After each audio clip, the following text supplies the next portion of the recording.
Has the stream started? It should have. Okay.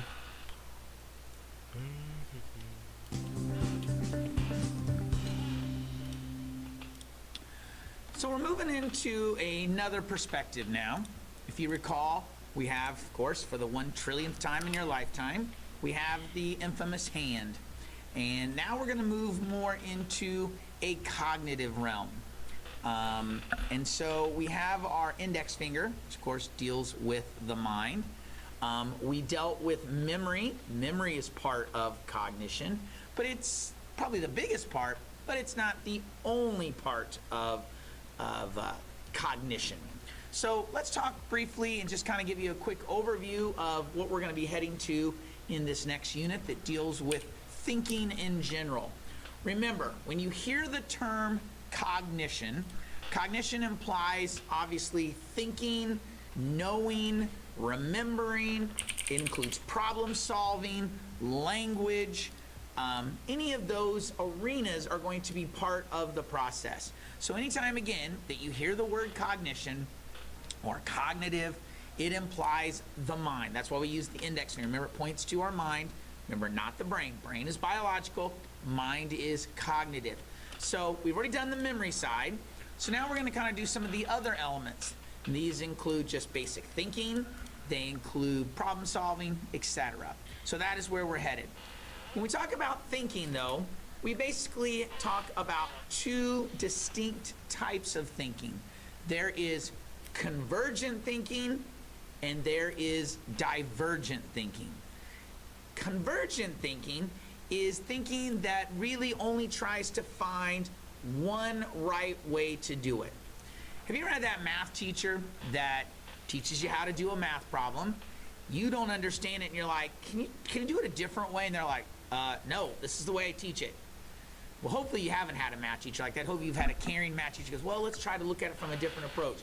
But if they only see a solution from one side, one angle, we call that convergent. It converges on a single solution or a single way of thinking. Some people are very convergent thinkers. They only have one. When I drive to school, I have one way to go, and I don't want to divert. If there's a construction or something like that, I get frustrated. So convergent thinking, there's only one way to do it. As opposed to the opposite, which is divergent thinking. Divergent thinking is the idea that you can go a lot of different ways. There's a lot of possible ways to, say, tackle a problem or to think about things. I was fortunate enough that when I was in high school, I had a math teacher that if I didn't understand something, she would say, all right, let's try it this way. And I'm like, all right, let's try it another way. She was always coming up with new ways to do things. When I teach in my classroom, I'm always trying new approaches. Sometimes we color. Sometimes we do skits. Sometimes we do a lot of different things. That is more divergent thinking. Divergent thinking usually involves creativity. It involves thinking outside the box. And you're going to get a lot of possible ways, a lot of different solutions. So thinking is one of those things that obviously we're using our mind to come up with thoughts, ideas, etc. And when we do thinking, usually there's two basic ways to do it. Convergent, one possible solution. Divergent, a creative, multi-faceted approach that will come up with a variety of solutions.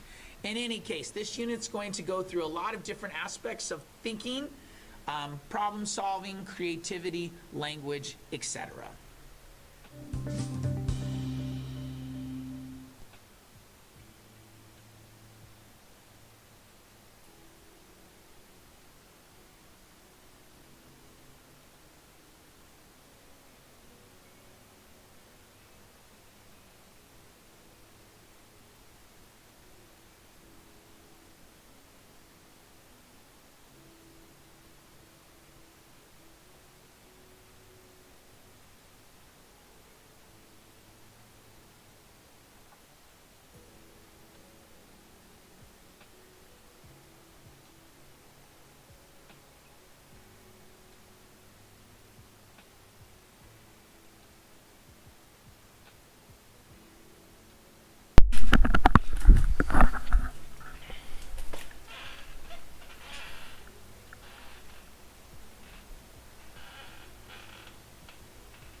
thinking, knowing, and just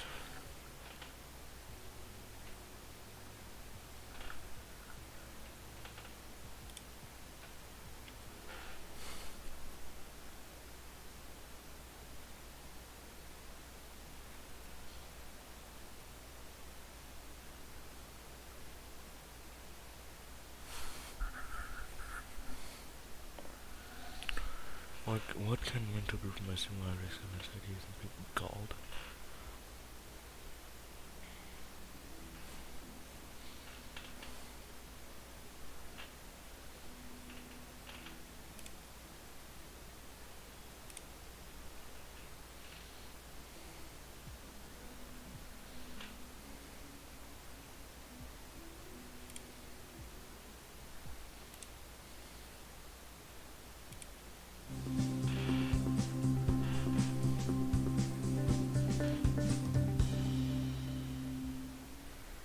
So, we're beginning to dive into the world of thinking, your thoughts, etc. And sometimes we're just trying to think and figure some things out and see the world. And we're trying to understand these ideas, these concepts. A concept is just kind of a thought that you have about something, kind of a general idea. So I conceptualize what the game of soccer should look like. I'm a soccer coach. I understand that. I have a concept that I want to teach my students in class about, say, Freud's psychosexual stages. Whatever the case may be. There is a concept. When we have a concept, though, oftentimes we first think of a prototype. A prototype is basically this idea that we need to find a specific example, kind of the best example, if you will. We're looking for, we have a concept in mind. Our prototype is going to be the most common example of that. For example, my concept for you is bird. For a moment, I want you to think about a bird, okay? So you're probably sitting there thinking about birds. Hopefully, you're not daydreaming or sleeping or whatever. You're actually doing what I'm asking you to do. You're thinking about birds. What's the first thing that came to mind?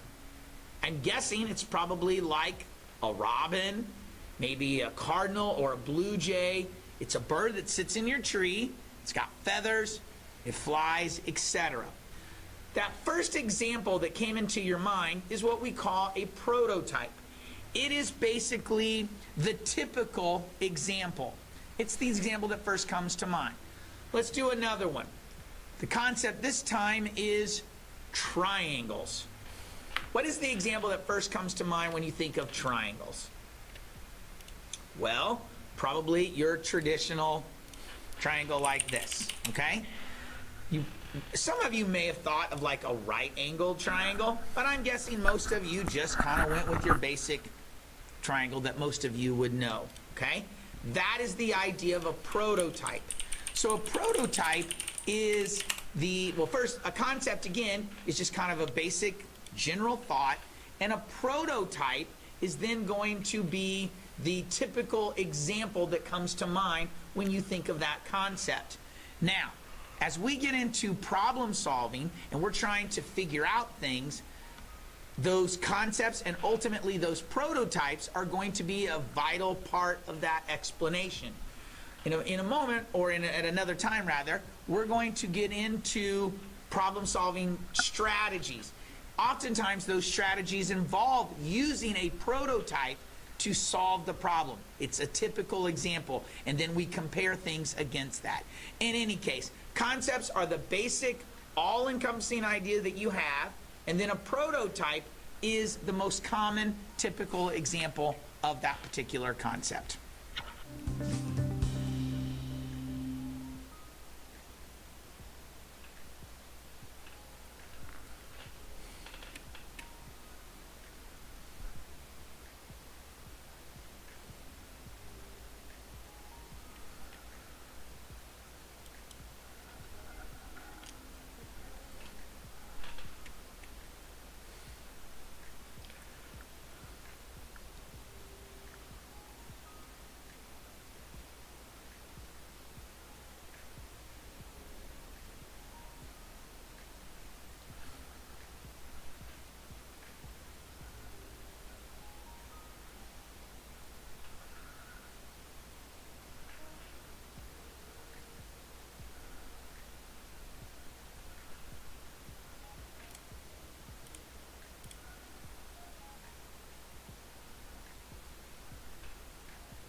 Every day you encounter different types of problems that you have to solve. Some of them obviously are school problems. Math teacher asks you to solve some math problems, word problems, whatever.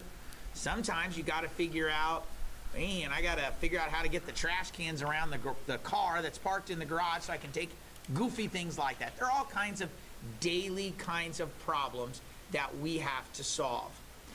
Psychologists, well, probably not just psychologists, people in general, have identified some basic problem-solving strategies that we use each day to help us solve these problems. Now, they have cutesy psychological names. I always say psycho jargon or whatever. But these are some basic strategies that we use to solve these kinds of problems, whether, again, school-related or everyday. The first type is what we call an algorithm. Algorithm, you're like, oh gosh, is this gonna be like math? Sort of, but not really.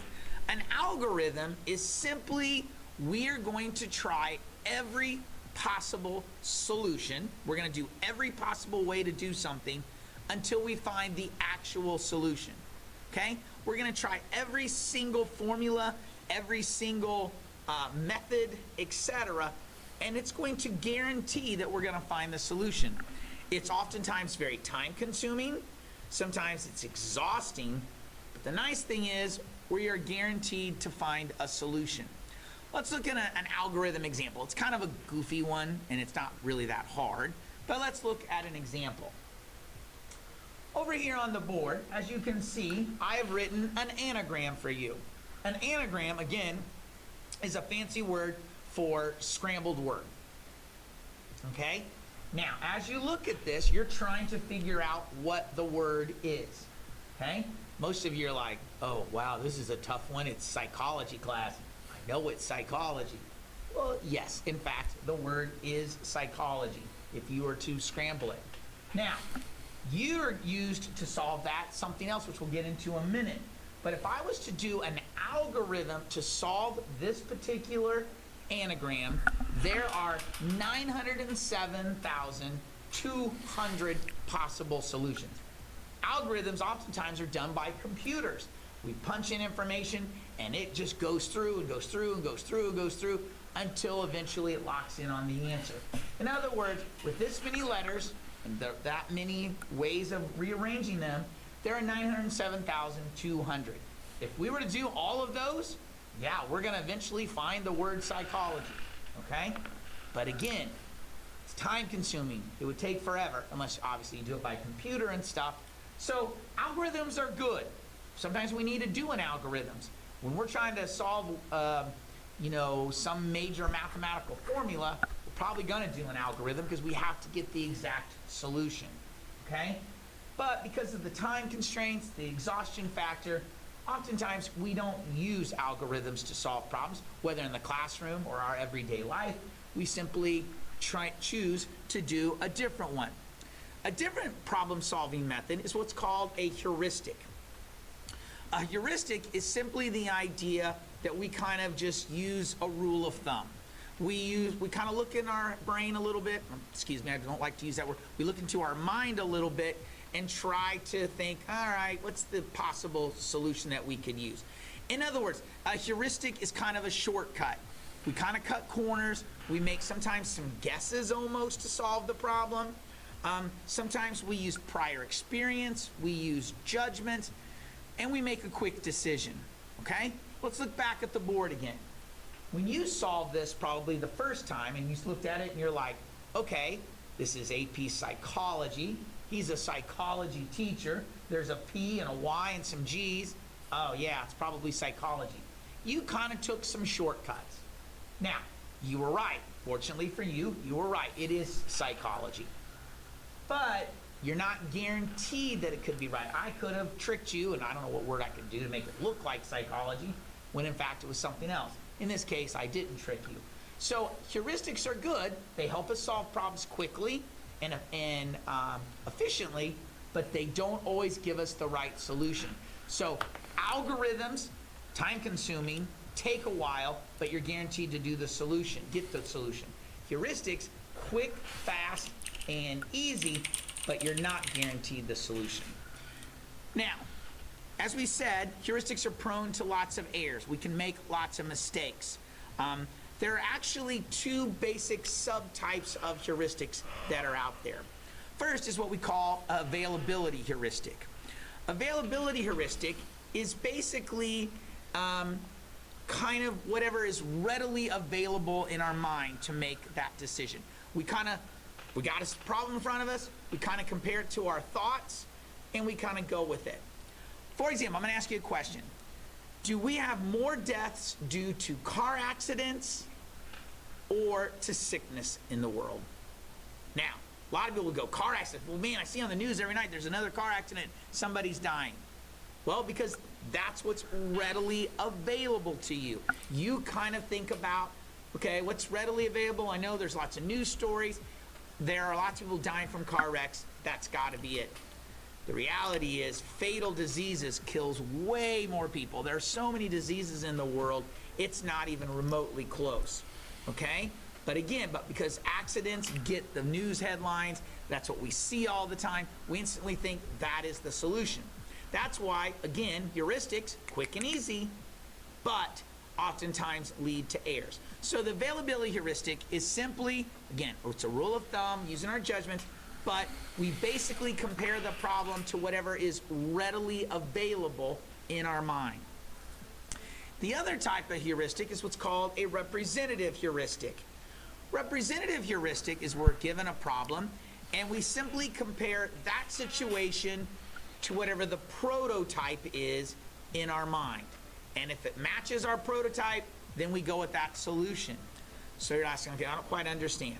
All right, let's say that I'm asking you to describe your typical Harvard student, somebody that goes to Harvard University. And not to be overly stereotypical, but I'm guessing if you're thinking in your mind right now what a Harvard student looks like, you're probably going to say, well, they're super smart. Okay, that makes sense. What do they look like? Well, they're probably kind of nerdy. They're might be a little preppy, you know, but they're probably kind of nerdy. They wear glasses. They're like really studious looking, etc. And I'm sure there are Harvard students that look like that. But what if I showed you a picture of a supermodel? You would look at it and go, yeah, no, not any chance that person goes to Harvard.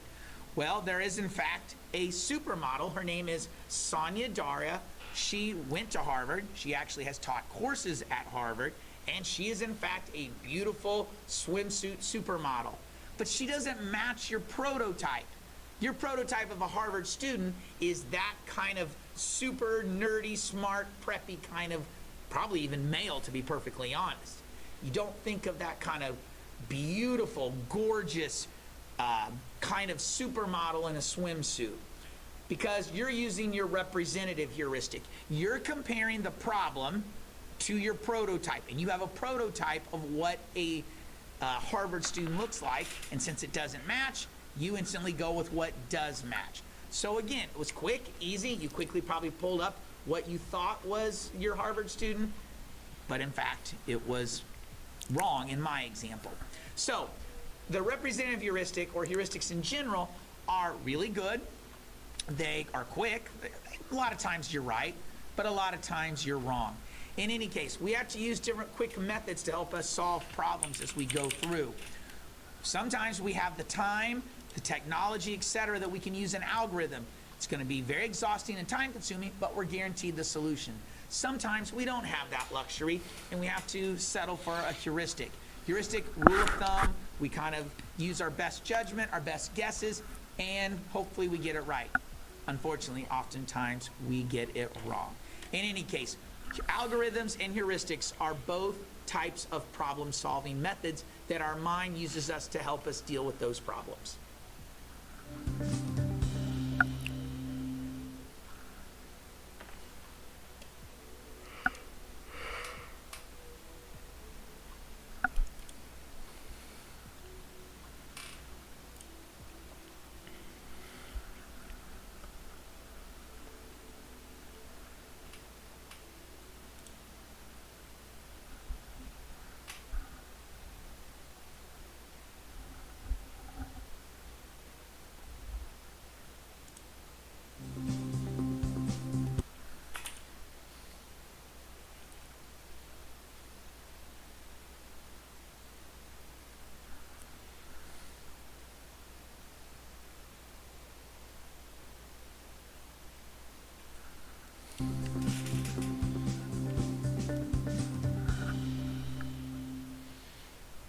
At another time, we've talked about problem solving. We may have talked about algorithms and heuristics, and those are common ways in which we solve problems. But they're not the only way that people solve problems.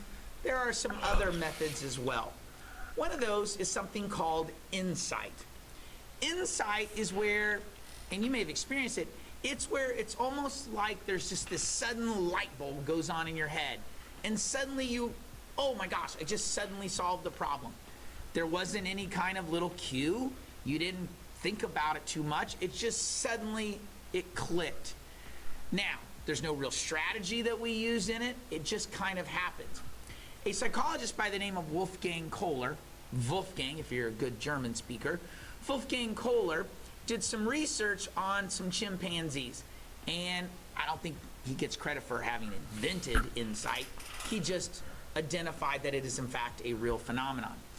What Kohler did is he had these cages, and he had the chimpanzees in it, and he hung bananas high up in the cage, okay? And the chimpanzees, you know, tried to jump to get them, they tried to grab them, they tried to climb up to get them, but they couldn't reach them. And what Kohler said is in his observations of watching these chimpanzees, they tried all these methods to get it, and they didn't. And then, suddenly, he noticed they like plopped down on the ground for a minute or so, and it was like almost like they were in deep thought, and then suddenly they got up, pushed some boxes that were in the cages together, boom, boom, boom, boom, and climbed right up and got them immediately. It was almost like suddenly the light bulb went on in these chimpanzees' head about how to get the bananas. That's called insight. Insight is just kind of that kind of phenomenon where all of a sudden something just happens, a light bulb goes on in your head, and you may figure it out. Sometimes maybe you're working with your hands, with tools, whatever, and you're trying to figure something out. Then all of a sudden you're like, oh, yeah, I'll just do it that way. That is insight. And sometimes we solve problems that way.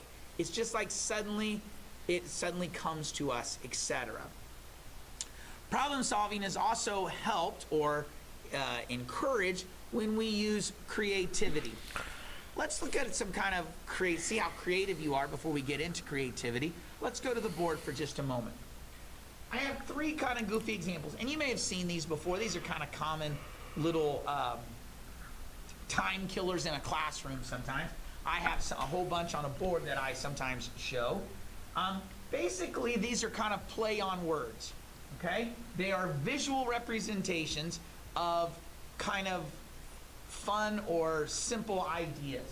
So, if you look at this, the word sand is surrounded by a square. So, what would that be? Sandbox, like a sandbox you play in, okay?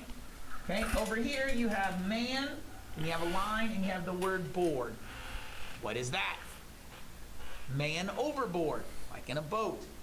Okay, this one, think about it for a second. You got kind of a box or a square, whatever, and the word chair is near the top of the square. Got it? High chair, like a high chair for a child. If these came to you very easily, some people would say that you have a very creative mind. Now, if you didn't get them, doesn't mean you're not creative, but creative people sometimes have a tendency to be able to get these little clever anecdotes quicker. So let's talk briefly about creativity. Creativity, as we said, is a huge help when we're trying to solve problems. So what exactly is creativity? Creativity is the ability to produce ideas that are both novel and valuable. Okay, that second part sometimes gets lost. People forget that last part. When you're creative, you can't just do weird stuff and say I'm creative. Okay, yeah, it's cool, it may be interesting, but creativity is the fact that it is novel, it's new, but it also has some value. We can use it in some way. Yeah, artists make these beautiful paintings like, oh my gosh, they're so creative. Yes, but there's value in it. It represents something. It's got some deeper meaning to it or whatever. Problem solvers oftentimes use creativity to help them solve things. We can think outside the box a little bit. By the way, creative people usually have a few characteristics that kind of separate them from people that aren't creative. Like, for example, me, I'm not very creative. By watching these videos, you're probably thinking, yeah, you're not at all. You're the boring lecture guy that just talks to me. Unfortunately, that is kind of my reputation. But the fact is, I get outside sources, I get outside things to help make me more interesting. But I don't invent any of those myself. I borrowed, stolen from books, websites, etc., to come up with creative and unique ways to teach class. But I can't come up with those kinds of new and novel ideas on my own. So let's see if you are creative. Creative people obviously have vivid imaginations. So do you think a lot? Do you daydream a lot? Do you have these vivid imaginations? Are you always thinking about what you could do, stories you could write, things you could draw? Creative people are also adventuresome. They're risk takers. They're willing to try things new and different. These videos, for example, for me, is kind of my first forte, and it's kind of a risky area. Yes, I'm still teaching, but I'm used to being in a classroom. I'm not used to talking to you through a camera. So that's a little bit of a risk taking for me. So maybe I'm becoming a little bit more creative in my old age. Creative people also are intrinsically motivated.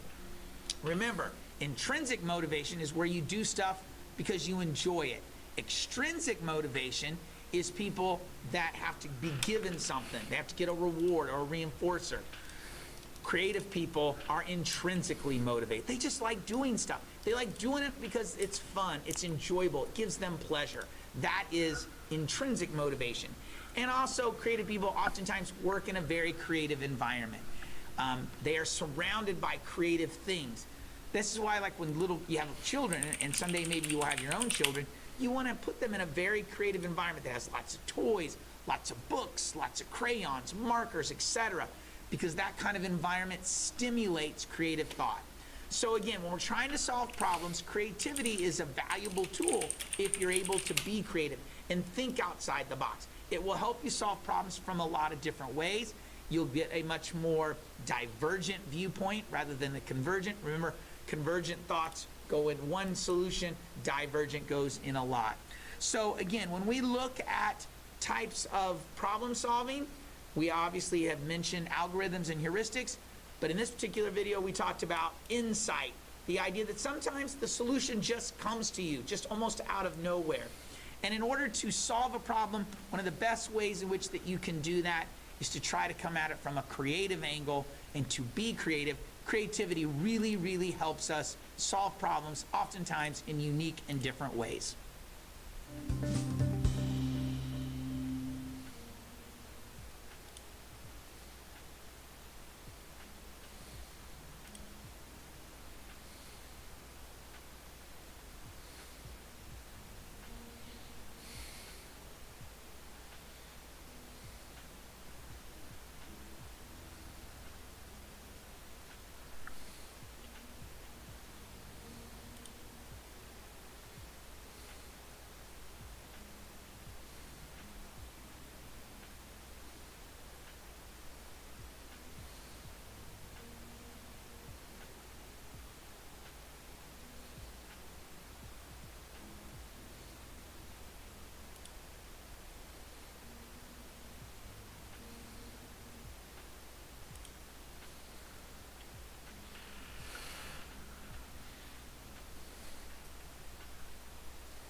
Have you ever tried to solve a problem? It might be a math problem. It could be an everyday kind of problem. And just things get in the way. And just constantly, man, I just wish I could get past a couple of things. I'm stuck. I'm kind of stuck in this rut, and I just can't figure out how to make a difference, how to change the problem. Well, psychologists have looked at things that sometimes get in our way of solving problems, whether it be academic ones like in school or everyday kinds of problems. There are a number of problems that sometimes get in our way. And what we're going to do today is we're going to look at some obstacles, some common hurdles, some common problems that hinder us from solving big problems. First is something called the confirmation bias. Confirmation bias, you may recall, we talked about when we talked about research. Confirmation is simply the tendency to search for information that confirms what you believe, okay?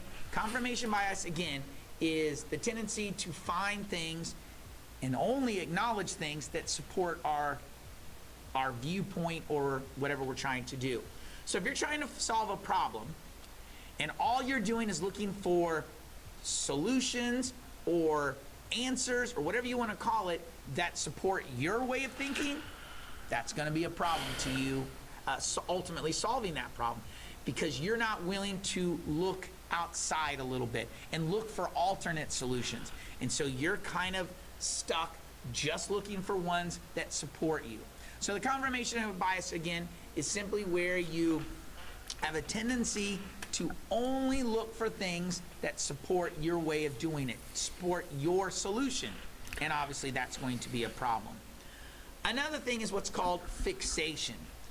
Sometimes we become fixated on things, and it's kind of the inability to see a problem from a new and fresh perspective. And sometimes that gets in our way for us. We can't seem to figure out how to do something. We become fixated. So we look at a problem and we think we have a solution. It's not exactly perfect. Well, we only know how to do it that one way, okay? That is the idea of we become fixated. We are stuck. We are stuck in a way that we aren't willing to try any other new perspective. We're not willing to try any other way to do it. I know that when I mow my yard, for example, I have a very set pattern that I have to do. And if it rains a lot, okay, it's rained, and I have big puddles in my yard, that messes me up because I want to go exactly the way that I want to do it. And I'm not willing to go around the water or whatever. I'm fixated. I'm stuck in doing it a very certain way. Another part of that, or another version of that, is something called functional fixedness. Functional fixedness is simply the idea, or the definition of it is, I guess you might say, is the inability to see an object in a new way. We have an object and we only see it in one way. For example, this is a pen, and you know me, I've always got a pen in my hand or behind my ear or whatever. I see this as a pen. That is it. I don't see it as any other thing, okay? Suddenly, a friend of mine is choking to death, and they can't breathe. And I'm like, oh God, we gotta save him.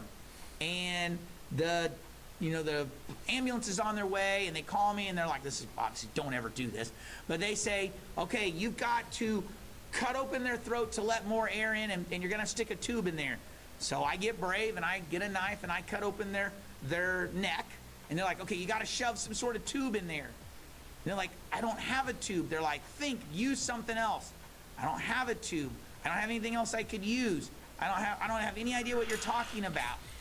Well, because I can't see this pen any other way, because I have functional fixedness. The reality is I could take my pen apart and it would be a tube, and I could shove the tube down into the, whatever that is, the trachea or whatever, and there would be the tube that would allow it to breathe. But I can't think like that because I only see this object as a pen. That's functional fixedness. It's where you get stuck seeing an object as only one thing. You think about it any other way. When you're trying to solve a problem, sometimes you have to think of objects as another way.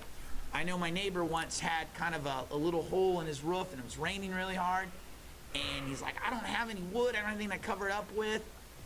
And the only thing he had in his garage was an old license plate. And I was like, man, you're screwed. It's just going to rain in your house. Well, fortunately, another neighbor came walking down the street and goes, why don't you just fold the license plate and shove it in the hole? We couldn't think like that because we saw the license plate only as a license plate. That is functional fixedness. Another term that goes kind of along with that is something called mental set. Mental set is just kind of the idea that we have a tendency to kind of fall into the same patterns. we don't like to venture out of the way, or kind of along with that is something called mental set. Mental set is just kind of the idea that we have a tendency to kind of fall into the same patterns. We don't like to venture out of the way or the behaviors of how we do certain things. Okay, we have a mental set and we want to do it that way and that way only. So, for example, I drive, as I said, the same way to school every day. I don't want to deviate. That's just my pattern. I have a pattern for going to school, and if there is an accident or something like that, it really messes me up because I have a mental set of how I'm supposed to go there. I can't solve a problem if I'm not willing to try it from a different angle or try it from a different perspective or from a different way. We get into these set patterns. I am a early riser. I get up at 5:15 every morning. I usually at school by 6:30, etc. We have these established patterns and we don't like to alternate from those. So when we're trying to solve a problem, if we're not willing to come out of our mental set and try things from a different way or a different pattern or from a different perspective, that's going to affect us as far as trying to solve a problem. And then one of the last couple here we have is something called overconfidence. Again, we've had this term before too. Overconfidence gets in our way of problem solving because it's the tendency to be more confident than maybe we already do. In other words, we overestimate our ability to do something or our beliefs or our accuracy in certain tasks. And so we're overconfident. So we got a problem. Let's say it is we're going to build a deck, okay, on the back of our house. We're going to build a deck. And you're like, this will be easy. I know how to do this. I did wood shop when I was in high school. It'll be easy. And the guy's like, well, you can go online and watch some videos and get some, no, I don't need any of that. I can do this. And so we just start hacking up wood, and then we think it's done, and my kids step up on the deck and half of it collapsed. Because I was overconfident. I didn't want to use other help.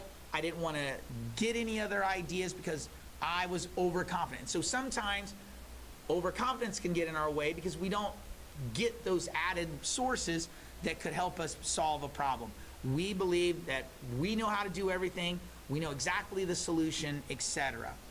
And then the last problem, or last way in which we hurdle that gets in the way of us solving problems is something called belief perseverance. Belief perseverance is the idea that we cling to our beliefs even though all the evidence in front of us tells us that we are in fact dead wrong. Everything in front of us tells us that you're doing this incorrectly, but I'm not willing to give in on that. I believe this way, and I'm not willing to change, okay? So let's say you have a sports team, and they are in dead last. They're not winning at all. A lot of their players are hurt and injured. Yet in your heart, you believe they're still going to win the title that year. That's good. It's good to be passionate. It's good to be a fan. But all the evidence in front of you, all the injuries, all your record, your place in the division, everything tells you that you're wrong. But yet you still keep doing it. That can happen in problems too. You're building again. We'll say we're building the deck. And everything tells you that you're not doing this right. One of the rails keeps falling down. Your neighbor, who's an engineer, comes over and tells you, hey, you're not doing this correctly, etc. But you're like, no, I know it's okay. It's all right. I believe it's still going to work out. That's belief perseverance. It's going to hinder your ultimate ability to solve the problem because you're not looking at the actual empirical evidence in front of you. You're kind of using more of your heart. And that can be a problem when you're solving a problem. Now, it's good to have passion and things like that, but you obviously still need to rely on some of those things. So there are a lot of hurdles that can get in your way as you solve problems, whether it be confirmation bias, some form of fixation, you can have your mental set can get in the way, you get the idea. There are a lot of these hurdles. If you can get past those hurdles, solving problems will probably be a lot easier to do.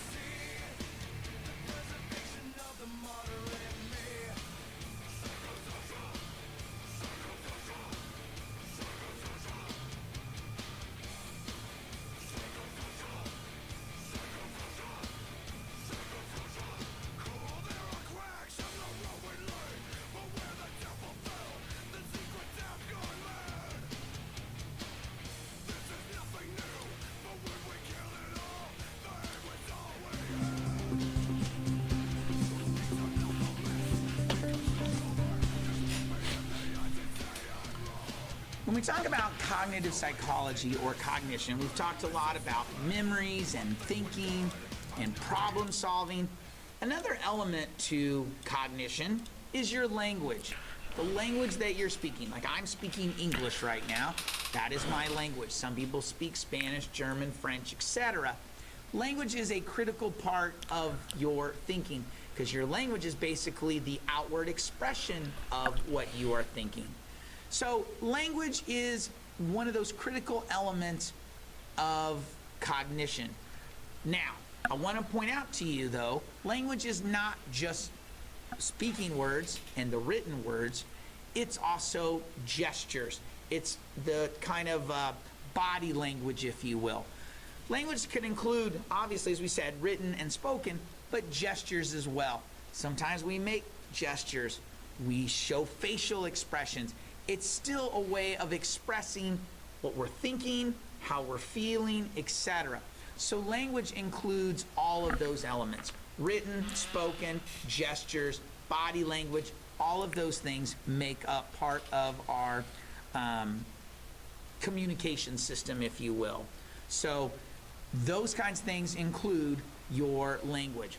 Now, as far as the parts of language, there are some distinct kind of parts as we look and break down language. First is something called a phoneme. A phoneme is the smallest distinctive sound unit. So in English, we might have the b, b. That is a phoneme. It has no actual meaning. The b sound doesn't have a meaning. The sound, the t sound, that is a phoneme. You have to have phonemes to ultimately make the rest of the words and to make words, but they are the smallest distinctive sound unit. They do not ultimately make words. They simply kind of are the building blocks of words. So phonemes, again, are the smallest distinctive sound unit. Okay? Now, a morpheme is the smallest unit that actually, in fact, carries meaning. So it's going to be the smallest thing. So think of things like prefixes. So the word pre. Pre is a morpheme. It's not really a word. Pre isn't a word, but it has some sense of meaning. What is the word, that pre mean in a word? What does pre mean? It means before. So morpheme can be a word, it can be a part of a word, but it's the smallest part that actually still has some sort of meaning. It carries meaning. Where we had phonemes that were just sounds like k or or t. That doesn't have any meaning. But a morpheme does have meaning. It carries some distinct piece. And again, like a suffix or a prefix, those are usually your more common examples of morphemes. In any case, as we build language and we're going to understand language, you have to understand that there are some basic building blocks. And psychologists, scientists, etc., have isolated those two main elements as we build words and ultimately build language, and they are phonemes and morphemes.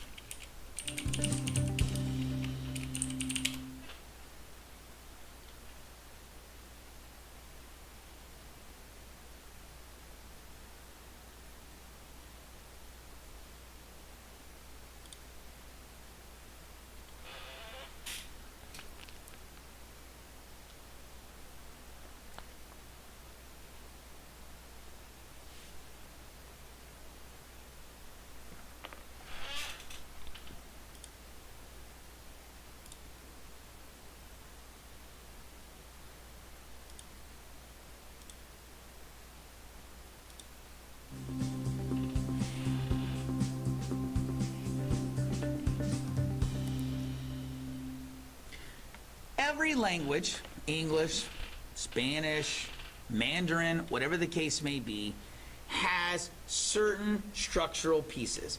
It has rules that have to be followed. Now, many of you have taken or are taking a foreign language, maybe Spanish, for example, or German, or whatever. And you have to learn the rules, you have to learn the tenses, you have to learn all those little tricks and stuff of a language. So, when we do in language, when we look at language, and when cognitive psychologists study language, they have to understand some of those critical structural pieces that help us form a language. One of those structural pieces, of course, is grammar.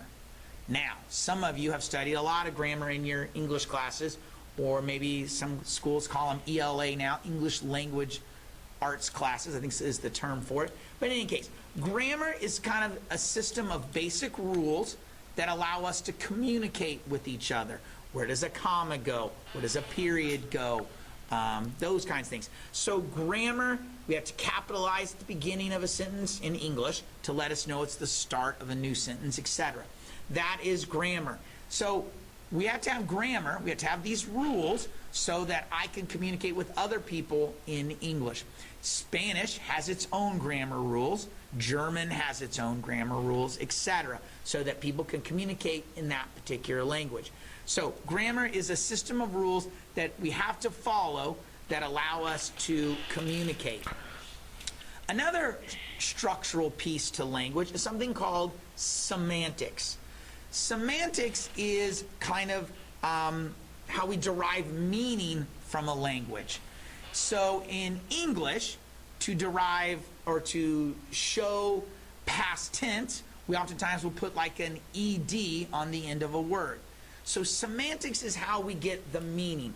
So the old adage, let's eat grandma, or let's eat grandma. You get that idea of what is the meaning. Now, in the first example, let's eat grandma, that means, well, let's chop up grandma and eat her up. Or let's eat, kind of pause, grandma, implies, grandma, hey, let's get the food together and let's eat together. Okay, so the semantics, what is the meaning of particular phrases or language, etc. So semantics are kind of the rules that we use to derive the meaning, where we put the endings, how we imply future tense, past tense, etc. And then the last kind of aspect of language structure is something called syntax. Syntax is basically how we combine and put words in order to make the sentence sensible to us. Okay? It's the order in which we put words. So, for example, I'm going to the store. I'm going to the store. I have to put that in a certain order in English for it to make sense. In English, adjectives always come before the nouns. Okay? That's just kind of a common English rule. So, the hairy bear, for example. The hairy bear. In Spanish, it's not that way. Okay? If I'm correct, it goes noun, adjective. That is syntax. Each language has its own syntax about how the order of the words should go. And again, that helps us so that we can ultimately communicate with each other. So we have these three basic structural pieces or elements that help us speak a certain language. Grammar, which again is those basic rules that we have to follow so we can communicate. Semantics, which are those rules that help us derive meaning. And finally, syntax, the order in which we put words in so that the sentence makes sense to us in our particular language. And so we follow these structural rules so that we can communicate in whatever language we speak.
So we have to begin to develop a language. We learn a language or whatever. Do you have any idea, by the way, like how many words do you know right now? How many words do you have in your vocabulary at this particular moment? Probably have, according to psychologists, maybe like 80,000 words. You're like, I don't think I have that many because I don't use that many words. We use a lot of the same words. But you've probably been exposed to, in some way, probably close to 80,000 different words. After the age of 1, about the time we begin to first learn language, psychologists conclude that we actually average about 13 new words a day. So we're constantly, our vocabulary is constantly expanding and expanding. And so as a teenager, psychologists believe that you probably have quite a wide range of vocabulary now. As we said, somewhere in the neighborhood of 80,000 words. So how is it that we ultimately acquire language? What are kind of the developmental steps that we go through in our infancy, childhood, whatever, that allow us to ultimately acquire and to grasp a language? Well, hopefully, maybe you've had a little brother or sister and you've watched them learn to speak or whatever. Maybe you have cousins, neighborhood kids, maybe you've babysat even. Well, there are basically three kind of steps that we go through in the development of language. First is what's called the babbling stage. Babbling stage usually begins around the ages of 3 or 4 months, and it's during this stage that an infant is simply kind of making sounds. They are using phonemes, and if you recall, phonemes are the smallest distinctive sound, k, t, whatever. Babies are babbling. They're just beginning to kind of use these sounds. They're not using words. They're using phonemes. They're using these sounds that ultimately will lead to real words and real language, but they have to start somewhere. So oftentimes these sounds are spontaneous. They just are kind of, they kind of making sounds. They're trying different sounds. They're just kind of babbling.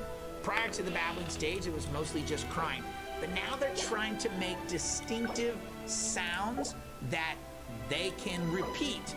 And again, those are phonemes, those kind of small, distinct sounds. At around the age of 1, some kids it's a little earlier, some kids it's a little later. Again, that's part of that maturation process. Remember, maturation is that sequential, has to go in order, and it varies by child when and where it happens. But around the age of 1, kids will move into what psychologists simply call the one-word stage of communication.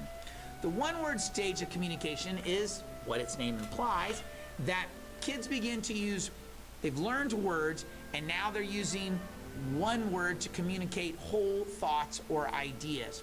So a 1-year-old might say cup. Okay? Now, I remember when some of my friends got married first, and they had children, babies, whatever, and kid would say like cup, and the dad would go, oh, okay, they need some milk, and they'd go get a cup, get some milk. Or I'm like, how in the world did you know that? Because being around them, you begin to understand that one-word communication. That one word is implying a whole thought. They can't put multiple words together. They're putting a single word together that implies that single thought. So one word is communicating some big idea or some big meaning. Then they move into what psychologists call the two-word stage, sometimes called the telegraphic stage. It's just another name for it. Two-word stage is where they're putting, again, no big surprise here, 2 words together to communicate thoughts. Oftentimes it is a noun and a verb. So they might say like, What you're trying to say is that you fell here? drink From another world? water. Okay? All right, so they want a drink of water. Where before they were just saying But when you cup wanted to or leave and water, go on to the now they're next putting world, 2 words together to communicate path meanings. was Again, it's blocked not by always a some noun and a unknown verb, god? but oftentimes this noun and verb combination is how they're using it. Again, we call this two-word or journey telegraphic ends here. speech. And this is where, at this point, and this is usually around the Who age are of you? 2 when this The happens, sustainer of that they're heavenly really principles. going to begin The to arrogation expand of their mankind language ends capabilities. now. So they're speaking in just these 2 That's word way too loud. sentences, but shortly focus on thereafter, that then later. it will just expand from there, 3, 4, 5, and they don't have individual stages for those, but because they need this noun-verb combination to begin to understand that there are multiple parts to communication. So language development kind of goes through these 3 stages. Babies start out by babbling, making these phoneme sounds so they can learn to say the sounds and hear the sounds, which ultimately then will lead them to say a word, a complete word, which is the one-word stage, and ultimately the 2-word stage, and then from there, their language development will skyrocket. And that is language development.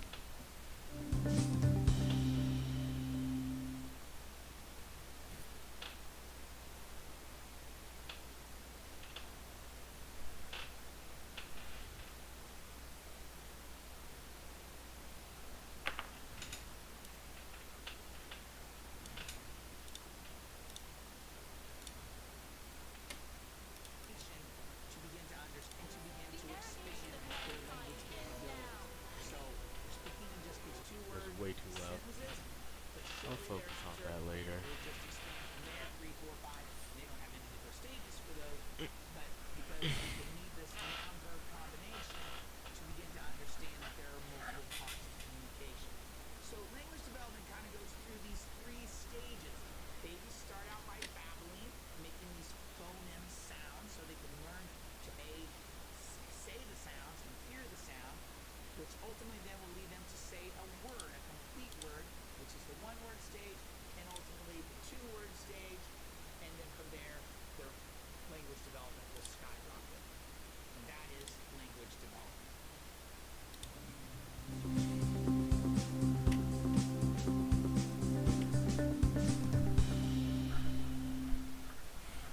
So we've been talking about how language develops, whether through the basic parts of language like phonemes and morphemes, or how it develops in stages through children, through the babbling 1-word, 2-word stage, etc.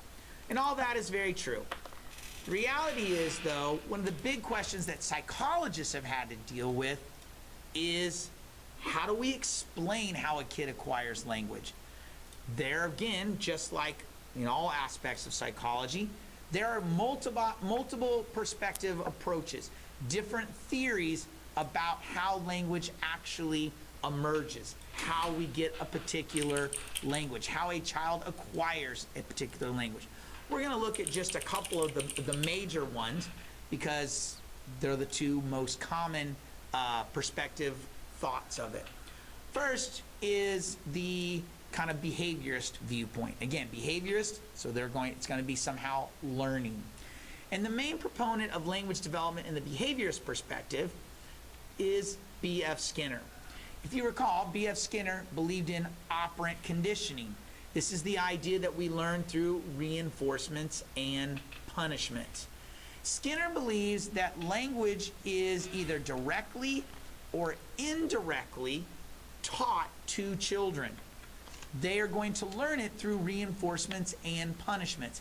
In other words, so as a baby starts saying sounds, mom's going to get all excited. Oh my gosh, she's talking, our baby's talking, and get so excited. And the baby picks up on that vibe, wants to experience that good feeling again, and therefore will repeat it.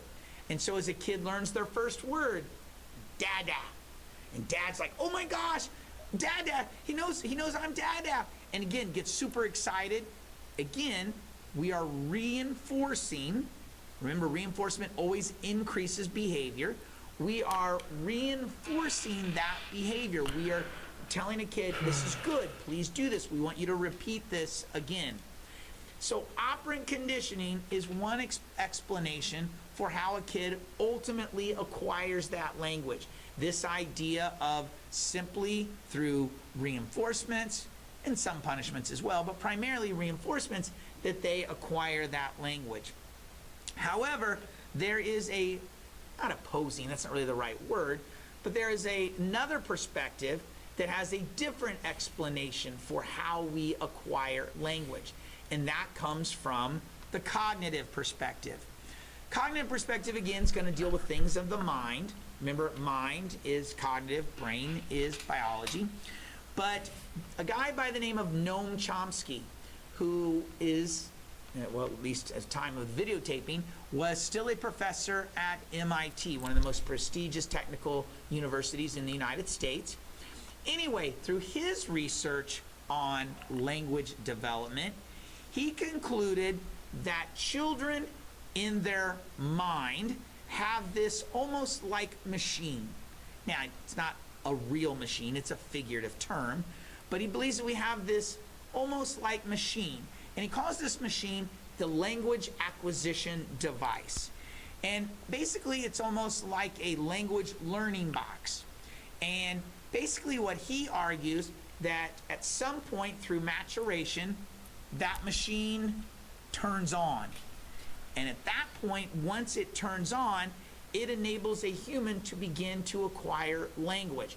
That's why he argues a 2-month-old, a 3-month-old, no matter how hard you try, you can't teach them to speak, to do a language. So that kind of goes against what Skinner said. Skinner said, oh, all you got to do is reinforce it and they'll start to do it. Chomsky argues you can praise, you can, be super loving to a 3-month-old baby to speak, but they can't and they won't because of that language acquisition device. It's this kind of universal machine that has to turn on, that each of us have inside of us, that flips on, that says, hey, it's time to learn language now, you can do it. And he believes that we each have these machines inside of us that have to turn on. This kind of goes along with something that we talked about earlier called critical period. Critical period is kind of that window of opportunity that we all have inside of us to acquire certain skills, behaviors, etc. Language is one of the biggest ones that we associate with critical period. Critical period for language is a time usually between the ages of 4 and 7, 3, 4, around there, to about 7 or 8. It's the magical window to acquire language. It is during that time period that a child will begin to acquire a certain language. And as we've said before, the reality is we teach English to English students. We teach English during that time period, but we don't usually introduce a second language. We don't introduce a second language until middle school or high school, so you're in your teen years. That critical window has closed. Your critical period for language acquisition is when you're very, very young. And so here in America, we actually probably do it wrong. Like in Europe, they teach 2 and 3 languages at a time. Now, there'd be a lot of people in this country that would blow a gasket if we taught anything other than English in our schools. But if we want our kids to speak Spanish, German, French, whatever, fluently, we should be teaching it simultaneously as we're teaching English. Psychologists know this because of that critical period that exists during our very young infant child years, because there's that magical window for it. In any case, we acquire language, whether you buy into the Skinner idea of operant conditioning or the Chomsky cognitive idea of language acquisition device.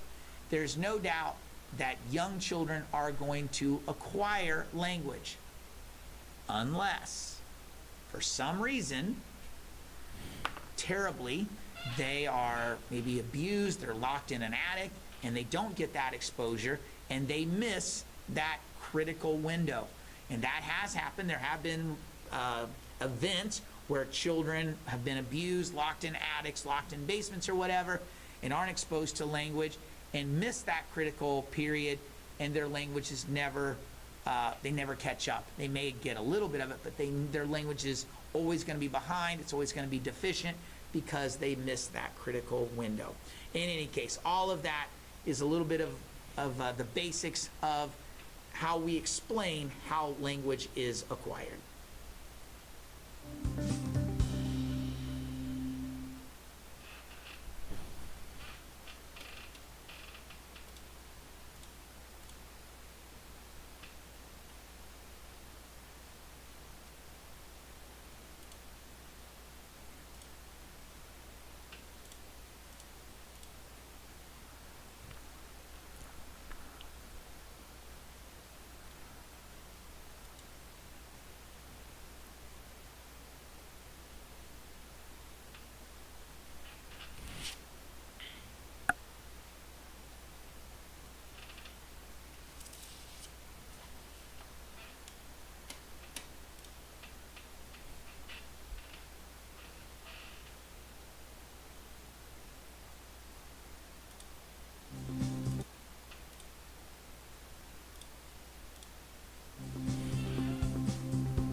By the name of Benjamin Whorf.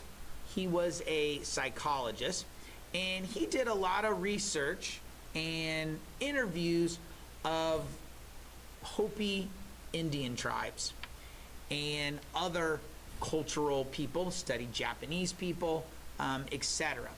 In any case, through his research, he ultimately concluded that there's something that exists called linguistic determinism, or as he called it, linguistic relativity hypothesis. This is simply the idea that language determines the way we think, not the other way around. Let me say that again. Linguistic determinism or linguistic relativity, which are basically the same thing, is the idea that our language determines the way we think, not the way we think determines our language. His most kind of famous study that he did involved the idea that, well, actually we'll do two. He did one with the Hopi Indians, in which he realized that the Hopi Indians have no past tense in their language. Therefore, they rarely think about the past. They don't live in the past, they live in the now, they live in the future. And Whorf determined that because they don't have a past tense in their language, they don't talk about, they don't think about the past. But the study that I like, that really I believe shows linguistic determinism, is a study that was done shortly after World War II.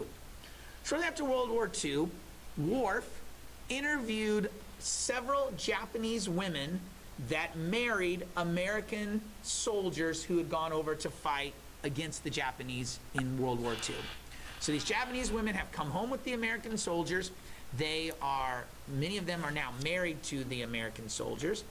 And basically what Whorf and his associates did is that they asked the women questions in both English and in Japanese.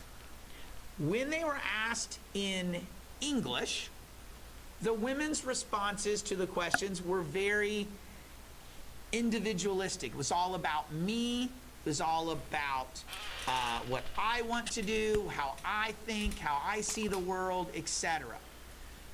However, when they were asked in Japanese, it was much more of a collective. It was from more us, we, and it was very submissive in nature. A lot of the things were, they didn't look at Worf as much.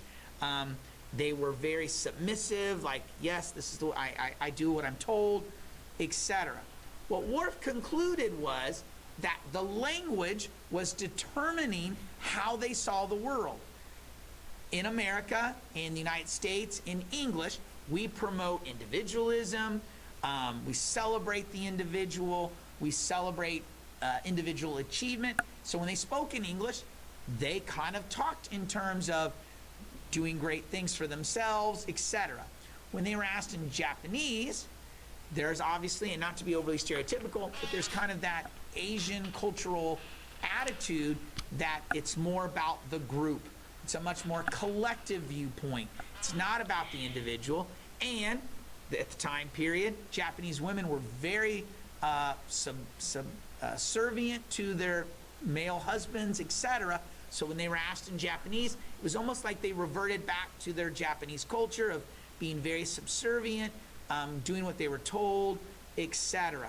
So Worf used this study and the study on the Hopi Indians to come to the conclusion that linguistic determinism is the idea that language determines how you see the world, not the other way around. So I speak English, so I see the world through very English, kind of American eyes. It's all about USA and all about, we got to be the best and we got to succeed. And it's all about, this attitude of you work hard, you can make it in this world. Because I speak English.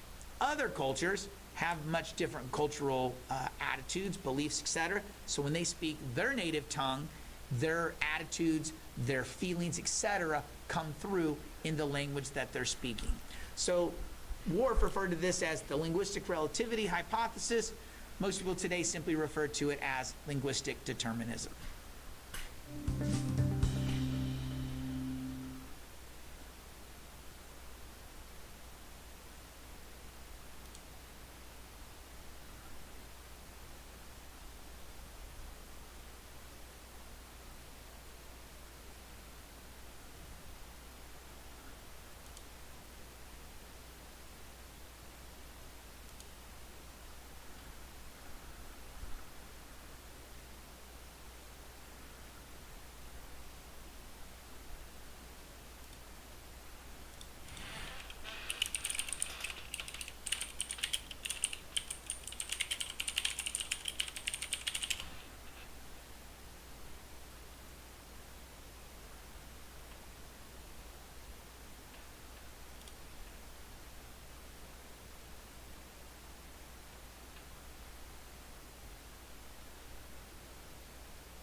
Oh boy.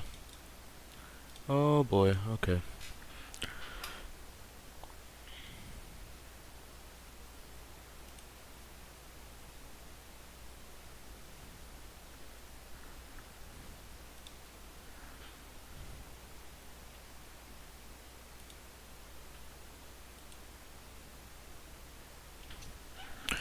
Memories are fragile.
Okay, now I'll actually try.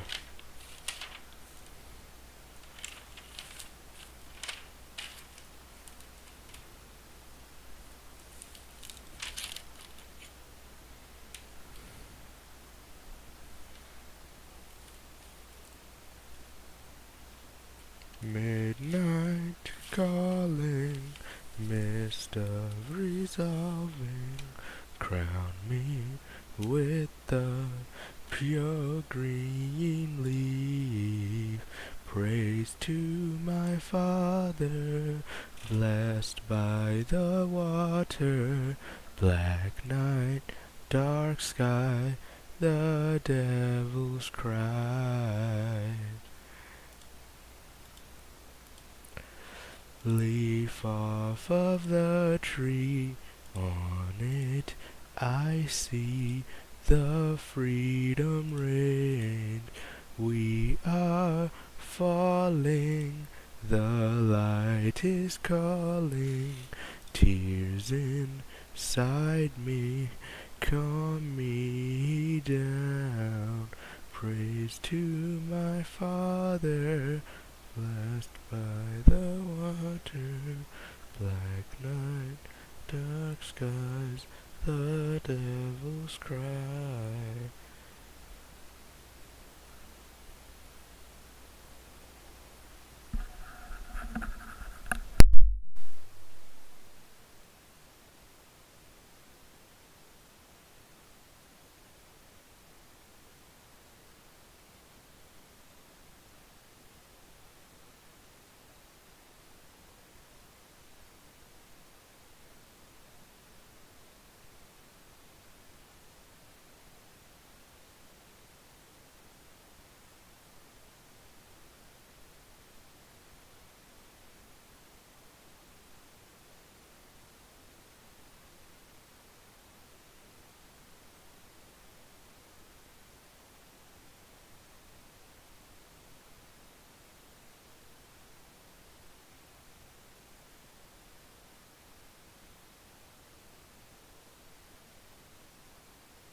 are you watching this video?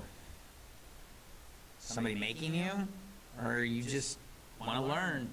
You want to take the national test? Why are you in school? Why are you playing a sport? Why are you in the band? What motivates you to get out of bed in the morning? These are all questions that people ask. What motivates us? Why are some people more motivated? Some people are really motivated. They're like, man, they get up and they run in the morning. I don't. I get up, go to work. But some people get up even earlier and they get run. I've seen running on the streets and stuff. Motivation is one of those kind of elements that we're going to be looking at from a psychological standpoint. And there are a lot of reasons why people are motivated.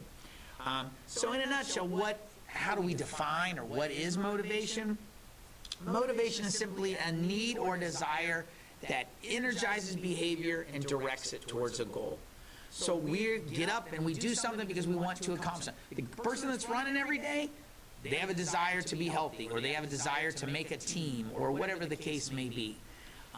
Some people get up and go to school, not because they love school, but because they want to ultimately graduate and get a job. So motivation is that kind of desire. It's a need that energizes us and gets us up to do something. And in a moment of truth, who knows what you might be willing or capable of doing.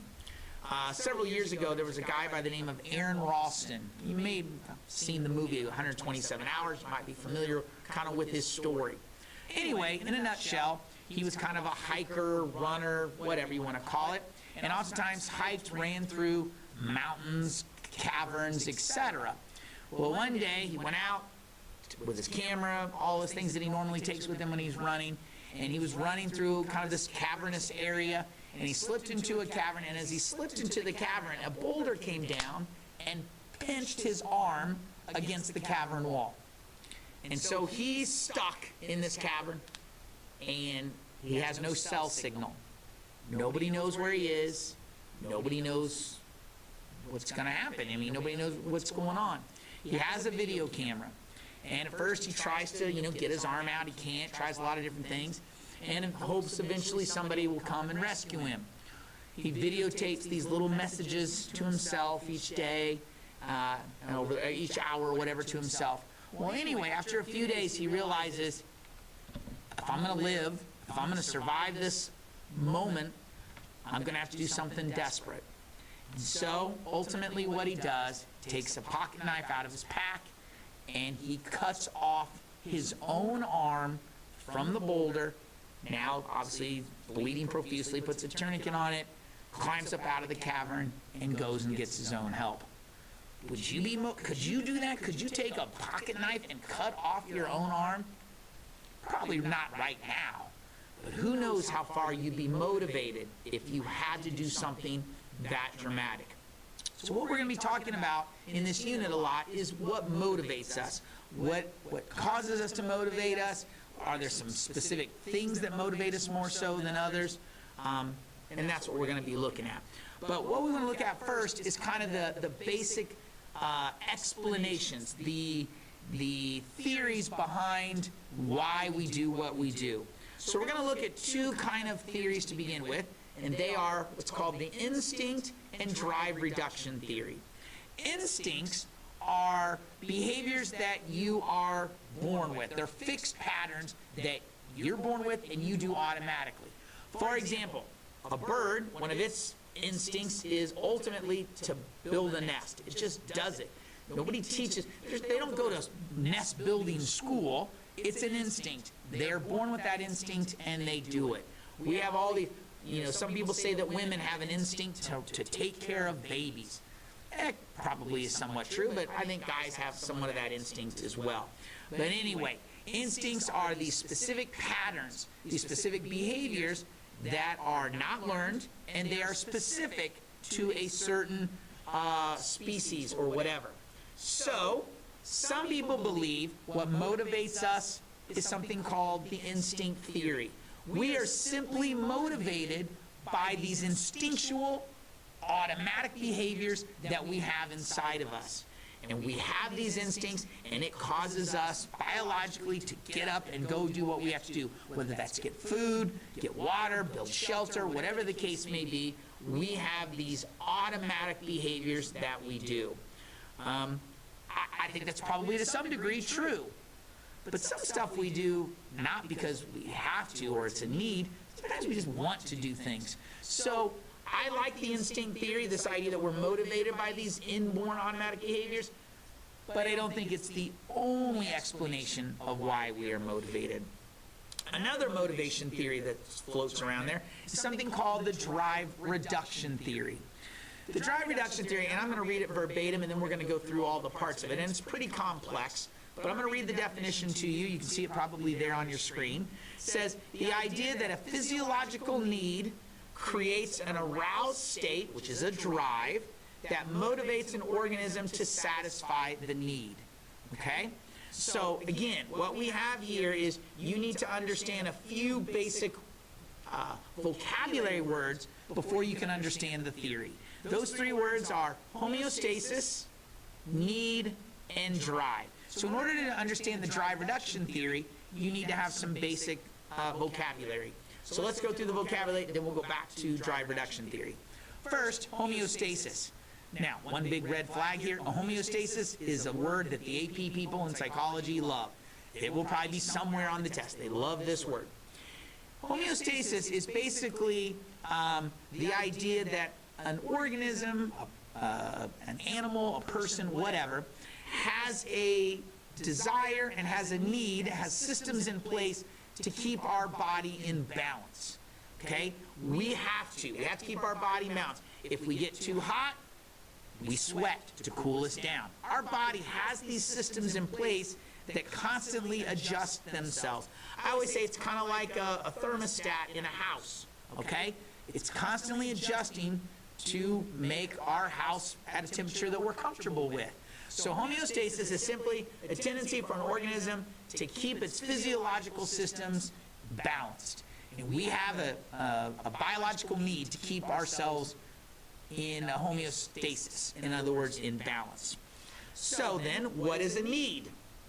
A need is a physiological state that is created when we have an imbalance in homeostasis. So if we are out of balance, we have an inborn need to get back to homeostasis.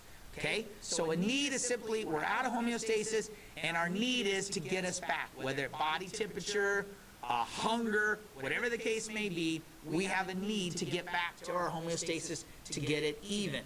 So then what is a drive? A drive then is an aroused state that's triggered by that need. So we have this need to get back to homeostasis. Suddenly our body is into an aroused state. We're suddenly driven to try to satisfy that need. Okay? So homeostasis is our body's need to be balanced. A need is when homeostasis is out of balance and we have a need to get it back. And then the drive is when we have a need, we're driven to try to satisfy that need that we have. So that brings us back then to the theory of what motivates us, called the drive reduction theory. Simply put, it's basically motivation arises from our desire to get back to homeostasis. That's basically what the drive reduction theory is. In other words, we are driven to reduce that aroused state that comes from a need. So we have homeostasis, we're out of balance, we have that need, and we're driven to satisfy. Once we satisfy and get that need and get us back to homeostasis, our drive is reduced, and we go back to a normal state. So the drive reduction theory says that we're motivated whenever our body is out of homeostasis, and we need to get it back to a homeostasis state where we are in balance. In any case, motivation comes in a lot of forms, and it has a lot of explanations of why we're motivated. From a biological standpoint, some people believe it is instinctual, and some people believe it's based on something called the drive reduction theory.